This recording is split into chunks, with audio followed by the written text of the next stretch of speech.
Your initial thoughts on the evening?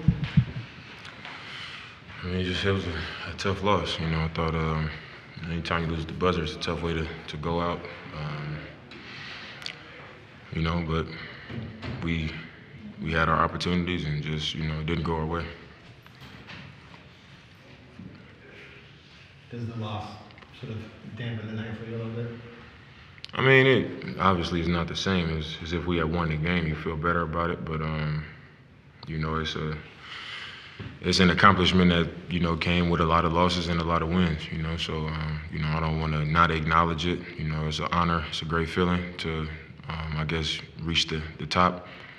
It's been a goal of mine, and the list has so many great players. The great history of the organization. So to climb it and be number one is a special accomplishment that I'm proud of.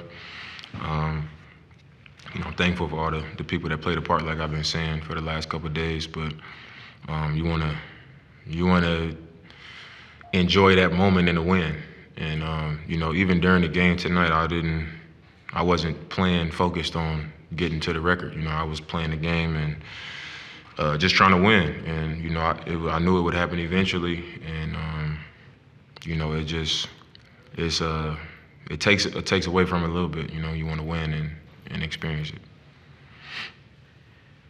How would you describe kind of the way you guys played the last couple minutes there?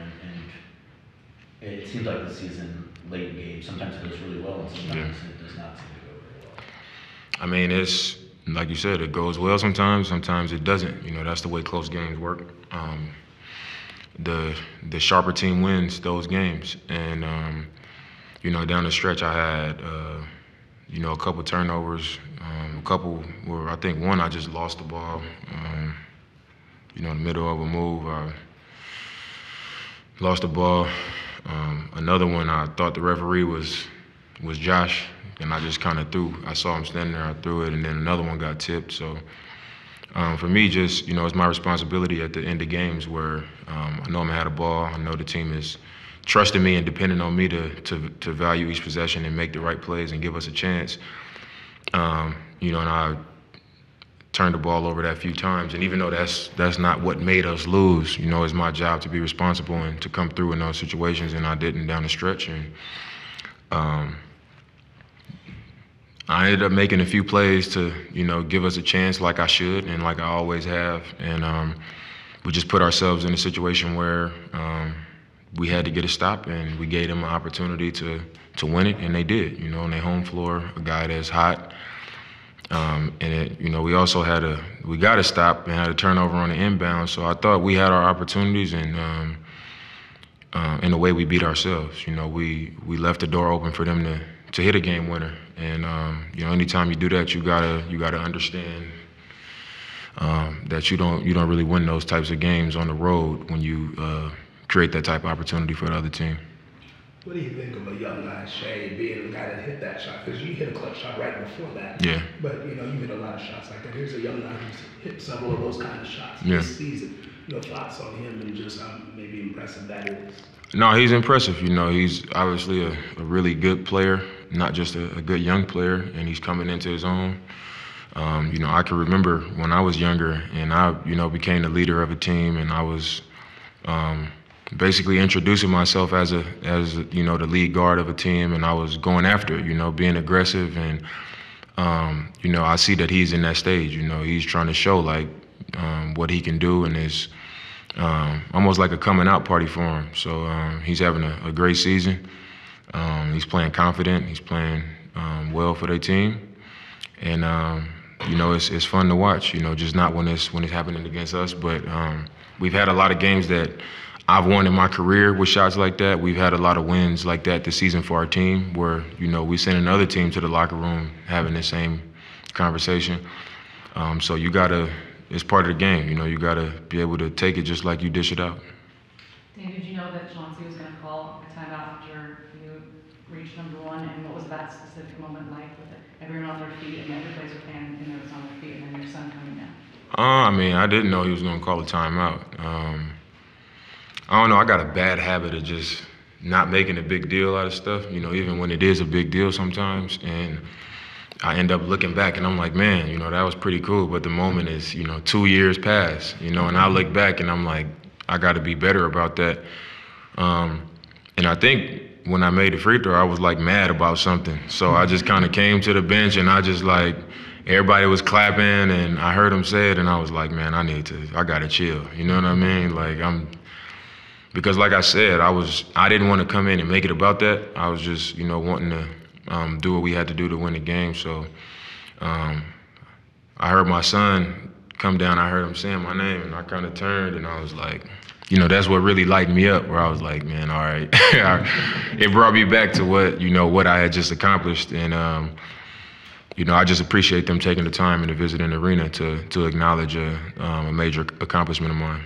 With his dinosaurs in his hand. I know, yeah, 2 of them in his hand. I was like, yes. Would you have preferred to have broken the record on the 3 bearing this right before that, or does it matter? I mean, it don't really matter.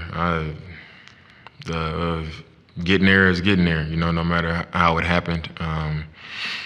So I don't know how to express it, you know. I wasn't out there shooting to get to it. I was just taking the shots that, you know, we need to score this possession or whatever. So it was whatever, you know.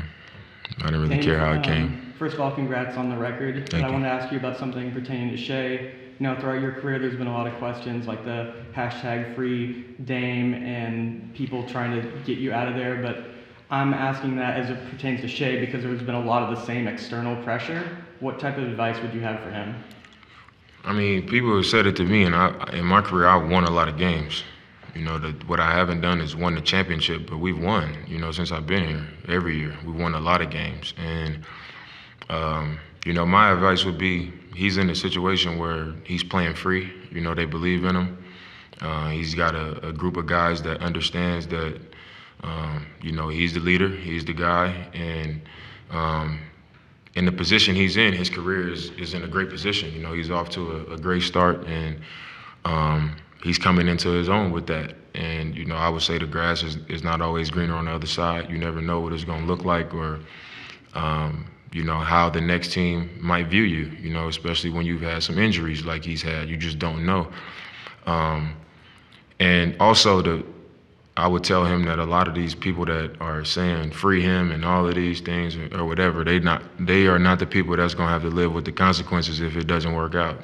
And they're not going to have to ever walk in his shoes. So it's very easy for people to say those types of things when they also know that they won't ever be held responsible or they won't ever be affected by it. So that would be my advice to him.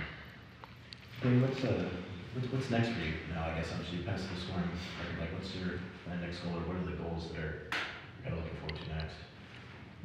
Not lose 2 games in a row here. I mean, this was one that we needed to get. So dropping this game, we got to get the next one. You know, I think I was very aware of getting close to this record, and I was like, I'm going to get it. But I think everybody else was more on the countdown and more focused on it than I was, to be honest with you. So it's not like nothing is going to change for me going to the next game. It's like we got to win this game and get it done. And now as far as that, I just separate myself from Clyde, I guess.